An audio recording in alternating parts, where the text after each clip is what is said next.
श्री गणेशाय नमः. श्री सरस्वते नमः.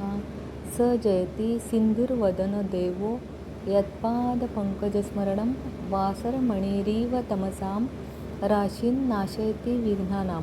प्रारंभी श्री गजाननाचे स्मरण केले असता सूर्योदय होताच ज्याप्रमाणे तिमिर समूहांचा नाश होतो त्याप्रमाणे सर्व विघ्नांचा नाश होतो. तो सिंधुर्वदन देव उत्कर्ष पावत आहे. दैनिक पंचांग दिनांक 6 ऑक्टोबर 2025 वार सोमवार. शालिवाहन श्री शके 1947 संवत 2081 संवत्सर विश्वावसु संवत्सर अयन दक्षिणायन सौर ऋतू शरद ऋतू चांद्र ऋतू शरद ऋतू मास अश्विन पक्ष शुक्ल पक्ष तिथी चतुर्दशी तिथी सोमवारी दुपारी 12:24 नंतर पौर्णिमा तिथी सुरू.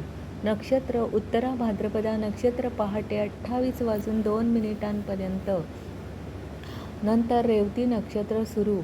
योग वृद्धी योग दुपारी 13:14 नंतर ध्रुव योग सुरू.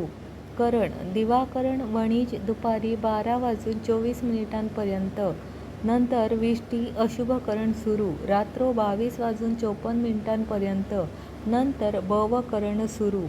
रवी कन्या राशीत आहे. चंद्र मीन राशीत आहे.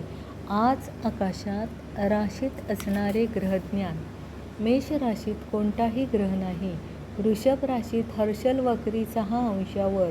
मिथुन राशीत गुरु 28 अंशावर. कर्क राशीत कोणताही ग्रह नाही. सिंह राशीत शुक्र 26 अंशावर. कन्या राशीत रवी 18 अंशावर. तुळ राशीत मंगळ 15 अंशावर. बुध 4 अंशावर. वृश्चिक राशीत कोणताही ग्रह नाही. धनु राशीत कोणताही ग्रह नाही. मकर राशीत प्लुटो वक्री 6 अंशावर.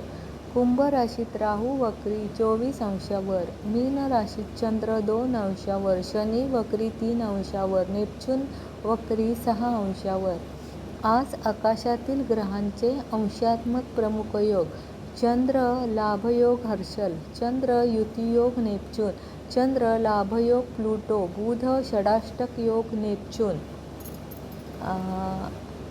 सोमवार हा श्री शंकर महादेवांचा वार असल्यामुळे शंकराला जलाभिषेक करावा आणि ओम नमः शिवायचा मंत्र जप 108 वेळा करावा. दिनविशेष. आज कोजागरी पौर्णिमा आहे. आकाश दीपदान. कुलधर्म. रात्री लक्ष्मी व इंद्रपूजन. अन्नावधान. दुपारी 12 चांगला दिवस आहे. टीप. पितृपक्षात जर कुणाचे श्राद्ध आपल्या पितरांसाठी श्राद्ध कर्म करायचे राहिले गेले असेल तर त्यांनी ते श्राद्ध कर्म 15 नोव्हेंबर 2025 पर्यंत करता येते. तिथीच्या श्रवणाने लक्ष्मी प्राप्त होते. वाराच्या श्रवणाने आयुष्याची वृद्धी होते. नक्षत्राचे श्रवण केले असता आपल्या आयुष्यातील सर्व पातक निघून जाते आणि योगांचे श्रवण केले असता आपल्या शरीरातील सर्व रोगांचे निवारण होते. कर्णाच्या श्रवणाने चिंतित मनोरथ सिद्ध होते आणि या सर्वांच्या श्रवणाने नित्य गंगा स्नानाचे फल मिळते. शुभम भवंतु.